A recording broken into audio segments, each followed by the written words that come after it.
Somewhere right now, someone is scrolling through their phone at 2 a.m., unable to sleep, carrying a weight they haven't told anyone about. And somewhere right now, a short clip, barely 3 minutes long, is quietly making its way across the internet. No flashy editing, no dramatic music, just a priest sitting in front of a camera saying something so simple that it stops people mid-scroll. Within 24 hours, that clip had been shared thousands of times. Comments sections filled with people saying the same thing over and over. I needed to hear this today. I was about to give up. How did this find me at exactly the right moment? That's the strange thing about a message rooted in divine mercy. It doesn't need special effects. It doesn't need a celebrity face. It just needs to be true. And true things have a way of cutting through the noise of a world that is exhausted, anxious, and quietly starving for hope. The teaching that spread overnight wasn't new. In fact, it echoes something spoken from heaven decades ago, recorded in a small, worn diary by a Polish nun named Senior Faustina.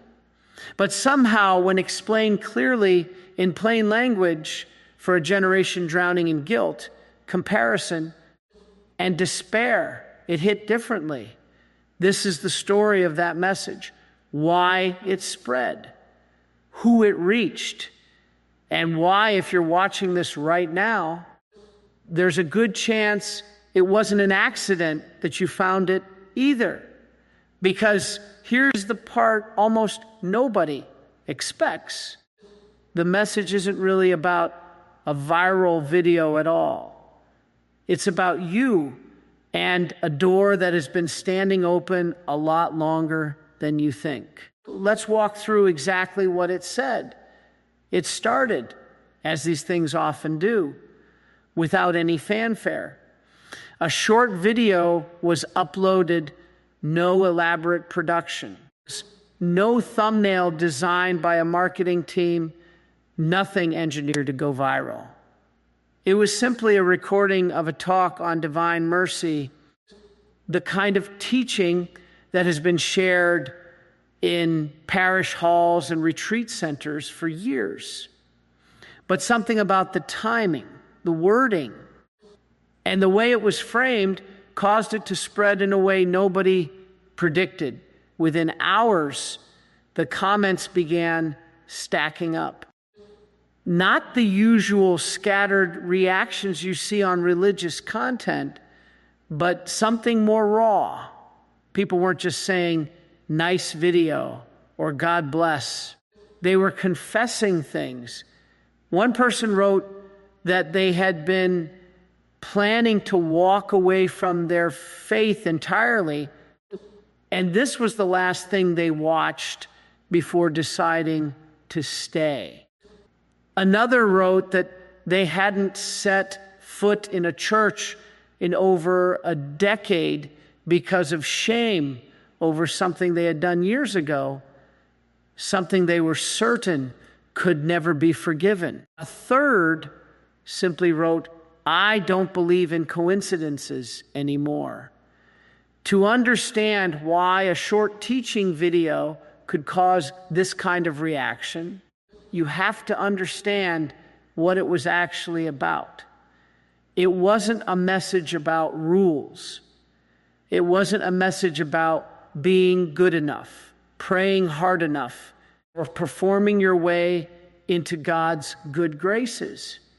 It was the opposite. It was a message about a mercy so vast that it doesn't wait for you to clean yourself up first. This idea traces back to a series of private revelations recorded by a young nun in Poland in the 1930s. She described encounters in which she was told, in essence, that mercy is not a reward for the righteous.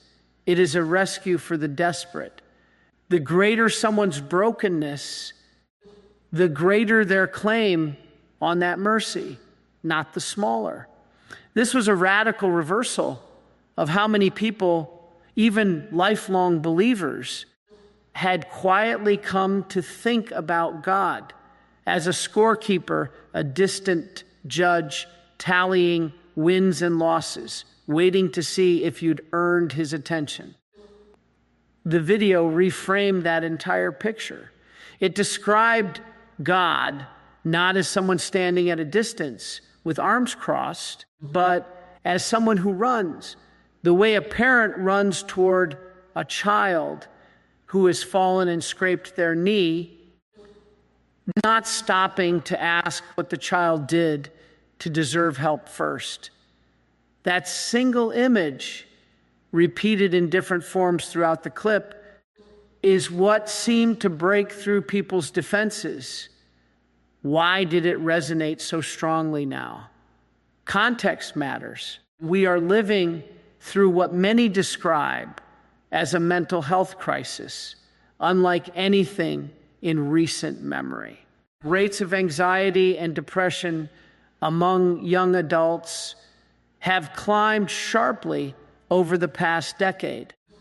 Loneliness is being studied by public health officials the way epidemics once were. People are more connected online than any generation in history, and yet somehow more isolated than ever before. Into that exact environment dropped a message that essentially said, you are not disqualified. You are not too far gone. You are not the exception to mercy. You are exactly who mercy exists for. There's a particular phrase used in the video that seemed to lodge itself in people's minds and refuse to leave. The idea that no matter how many times someone falls, no matter how long they've been away, no matter what specific thing they think makes them unforgivable, the response from heaven is not rejection, but relief. Relief that they finally turned around. Not where have you been, but welcome back. Several viewers later commented that they had grown up in households or attended churches where the emphasis had always landed heavily on sin, punishment, and fear. They knew intellectually that God was supposed to be loving, but emotionally, they carried around a picture of him as someone perpetually disappointed in them. The video didn't ask them to abandon the seriousness of sin. It took sin seriously. In fact, more seriously than a shrug, but it separated the seriousness of the wound from the willingness of the healer. A doctor who takes an illness seriously doesn't refuse to treat the patient. If anything, the more serious the illness, the more urgently the doctor moves. That reframing changed the emotional temperature of the entire message. Instead of guilt driving people further away, it became the very thing drawing them back. Shame, by its nature, tells you to hide. This teaching told people the opposite: hide nothing, because the thing you're most ashamed of is precisely the thing mercy is most eager to reach. By the next morning, the video had been shared across dozens of pages, translated informally into other languages by viewers typing out their own captions, and stitched into shorter clips that spread even further. What had been a routine recording of a routine talk had become, almost overnight, something people were calling a lifeline, long before any video, any hashtag, any comment section full of strangers admitting their secrets to each other. There was a notebook, unremarkable in appearance, filled with the handwriting of a young woman with only a few years of formal education, written in installments over nearly 6 years. She wrote in obedience to a spiritual director who wanted a record kept, not because anyone expected the world to read it one day, but because he sensed something important was happening and didn't want it lost. The young woman was a religious sister living a hidden, largely unremarkable life, cooking, gardening, tending to the daily tasks of convent life. By any outward measure, she was nobody of consequence. That in itself became part of the message's power decades later. God did not choose a theologian, a bishop, or a scholar to carry this particular message to the world. He chose someone easily overlooked, someone whose qualifications by human standards were essentially none. What she recorded over those years was a series of encounters she believed were with Christ himself. Conversations, visions, instructions. At the center of nearly all of them was a single repeated theme: mercy. Not mercy as an abstract theological concept, but mercy as an urgent, personal, almost desperate offer being made to a world that had, in her telling, largely stopped believing it was possible. One image described in her writings became particularly iconic: rays of light streaming outward, one pale and one red, symbolizing water and blood, understood traditionally as symbols of cleansing and life. Beneath the image, a simple phrase: Jesus, I trust in you. 5 words. No complicated theology required to understand them. Just an act of trust offered by anyone in any condition at any moment. For years after her death, her writings were treated with caution by church authorities, partly due to translation issues that made some passages sound doctrinally confused, and partly due to the broader caution the church exercises around private revelation.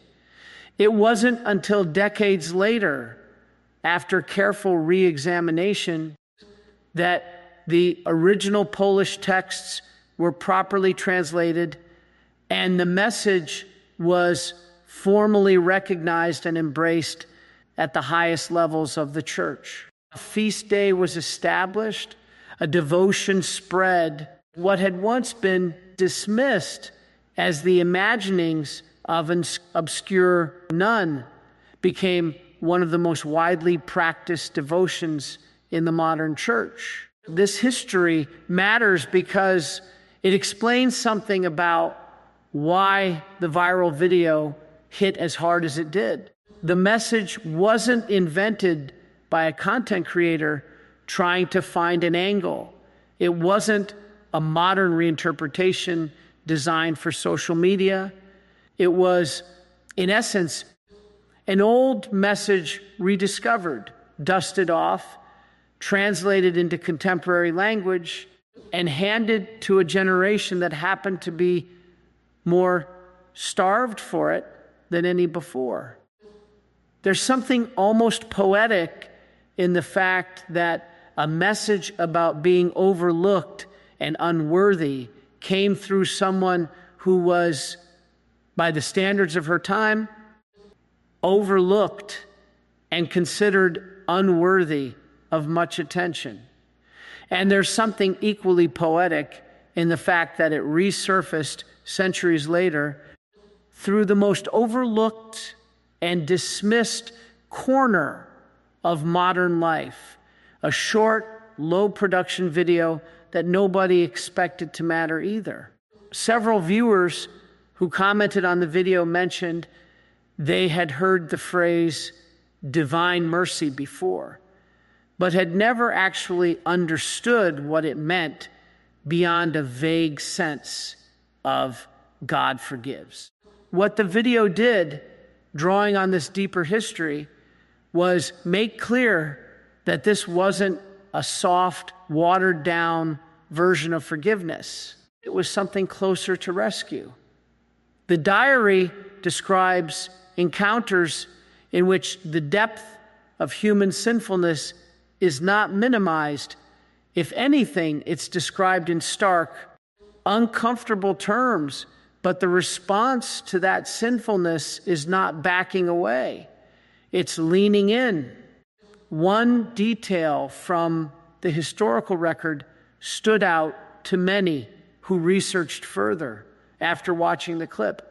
The sister reportedly described being told that the greatest sinners have the greatest right to trust in mercy, precisely because they need it most. Not the moderately flawed, not the mostly good with a few slip-ups, the ones who think they've wandered too far to ever come back. Those specifically were described as having priority. For anyone who has spent years quietly convinced they're the exception, the one person whose specific failures put them outside the reach of forgiveness, that detail lands like a direct hit. It's not a general reassurance. It's a specific dismantling of the exact lie that keeps so many people locked in shame and silence. This is likely why the viral clip spread the way it did among people who wouldn't normally engage with religious content at all. It wasn't preaching at them. It was answering a question they'd never said out loud. Is there a version of me too broken to be loved? And the answer, drawn from decades-old writings that had somehow waited patiently for the right moment to resurface, was an unambiguous no. But knowing the history is only part of the picture. The video didn't just repeat old information, it applied it. It took this centuries-old message and pointed it directly at very modern wounds. Comparison culture, chronic anxiety, the exhausting pressure of needing to appear fine online while falling apart privately. That application is where the next part of the story picks up. To understand why this particular message landed so hard with a younger audience, you have to understand the emotional terrain that audience is standing on. This is a generation that has grown up curating a version of themselves for public consumption, carefully selected photos, filtered moments, achievements broadcast while struggles are hidden behind closed doors. The result is a strange, quiet epidemic of feeling like everyone else has it together except you. That constant low-grade comparison creates a very specific kind of shame. Not necessarily shame over one dramatic failure, but a diffuse, exhausting sense of not measuring up, not attractive enough, not successful enough, not disciplined enough, not spiritually good enough. It's a shame without a clear edge, which makes it hard to address directly. You can't repent of not being enough. You can only carry it. The viral message spoke directly into that gap, though not in the way most people expected. It didn't offer self-esteem talking points or generic affirmations. It offered something sturdier, the claim that your worth was never actually up for debate in the first place, because it was never based on performance to begin with. The teaching drew a clear distinction between two very different questions. People often blur together, am I good enough and am I loved? The video's central argument was that these questions have completely different answers, and confusing them is where so much modern anguish comes from. One especially resonant section of the talk addressed the specific fear so many carry, that if people really knew what was happening behind the curated feed, the anxiety, the resentment, the secret habits, the private failures, they would be quietly written off. That fear, the video argued, is exactly backwards. It described mercy not as something that requires you to hide your worst moments to remain acceptable, but as something that specifically activates in response to those worst moments being brought into the light rather than buried further. This connects to something practical that seemed to strike a nerve with viewers. The idea of trust as an action rather than a feeling. Many people commented that they'd always thought of faith as something you either have or don't have. An emotional state either arrives or doesn't. Video reframed trust as a decision, repeatable in any moment, regardless of how someone feels. You don't wait to feel confident before trusting. You trust, and confidence sometimes follows, sometimes slowly, sometimes not at all, but the trust itself is the whole act, not a feeling attached to it. For a generation exhausted by the pressure to feel a certain way about everything, happy enough, positive enough, grateful enough. On top of everything else they're supposed to be, this was oddly freeing. You don't have to feel forgiven to be forgiven. You don't have to feel worthy to be loved. The feeling might show up eventually, or it might not, but it was never the requirement. Several comment threads under the video turned into informal support groups, strangers responding to each other's confessions with encouragement instead of judgment. Itself a small, unplanned demonstration of the very message being discussed. People who would never say these things to their own families were saying them to strangers online and receiving in return something they clearly weren't getting enough of elsewhere, a response that didn't flinch. There's also a generational wound around authority and institutions that this message quietly bypassed. Many younger viewers expressed distrust of organized religion generally, citing scandal, hypocrisy, or simply feeling judged rather than welcomed in religious spaces. But the content of the video wasn't institutional in tone. It wasn't defending an organization. It was describing a relationship, one person's trust in someone who runs toward them rather than away. That distinction mattered enormously to viewers who had one foot out the door of faith altogether, but hadn't quite closed it. What emerged from the comment sections pieced together, painted a picture of an audience that wasn't rejecting the idea of God. They were rejecting a distorted, exhausting version of God they'd absorbed somewhere along the way. one who required constant performance and offered conditional approval. When that distorted picture was replaced with something closer to the original message recorded decades earlier, something shifted, not for everyone and not permanently for all of them, but for enough people in a strong enough way that a quiet, unremarkable video became something people were calling. Without exaggeration, life-changing. That raises an obvious next question. What practically were people supposed to do with this? A feeling of relief is nice, but it fades. The video didn't stop at reassurance.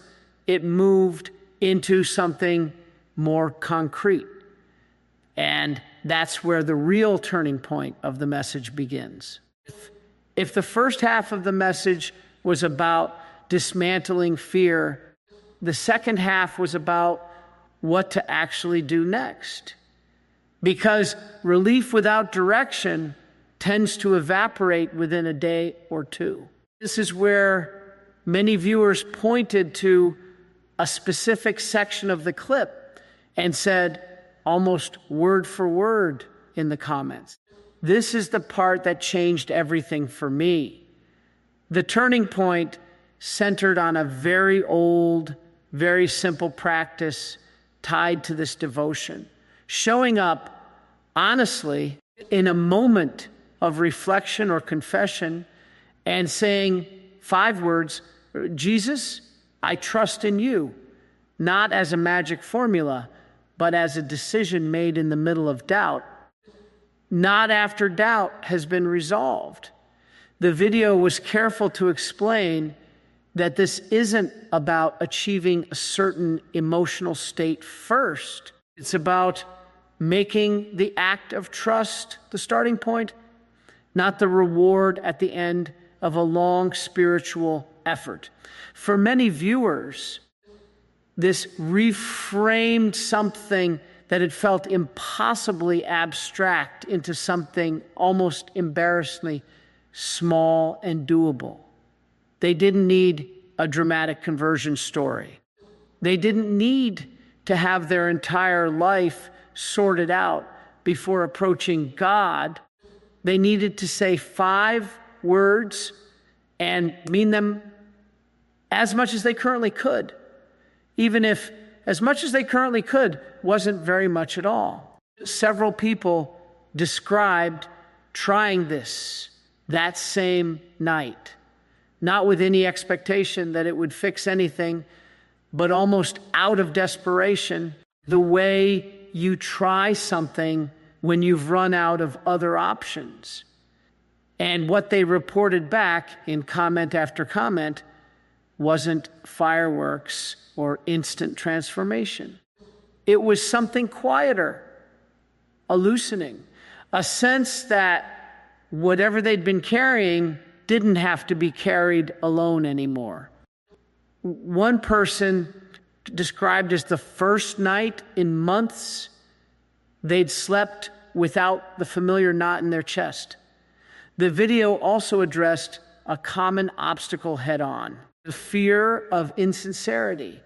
Many viewers admitted they didn't feel a strong faith, that saying, "I trust in you," felt hollow or even hypocritical given how little trust they actually had. The teaching's response to this was direct.